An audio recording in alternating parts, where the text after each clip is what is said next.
এরপরে আমরা জীবনের একটা গুরুত্বপূর্ণ অংশ হইল আমরা রুজি রোজগার, খায় খারবার, ব্যবসা বাণিজ্য। উপার্জন হালাল হওয়া প্রত্যেক মুমিনের লাগে জরুরি। জান্নাতে যাইতে হইলে এবং নিজের আমল গুলারে অ্যাকসেপ্ট করাইতে হইলে রিজিক হালাল হওয়া জরুরি, উপার্জন হালাল হওয়া জরুরি।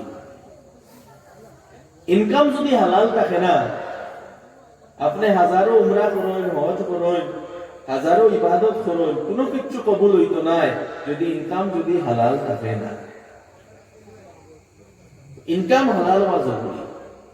কিতা আমি উপার্জন করিয়া অন্যর হক মারিয়া খাইয়া না নিজে মেহনত করিয়া খাইয়া, এটা দেখতে লাগবো।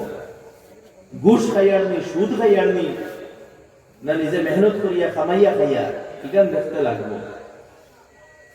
হারাম উপার্জন কিতা? অন্যর হক মারিয়া খাওয়া,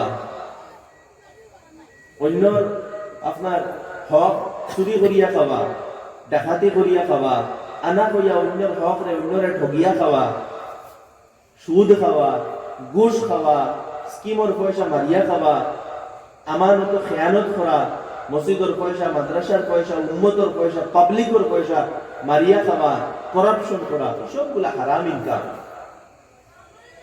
এইগুলো থেকে আমরা বাঁচতে লাগবো, আমরা উপার্জন হালাল করতে লাগবো এবং আমরা মাল, আমরা ইনকাম রে অন্যর হক থেকে মুক্ত রাখতে লাগবো।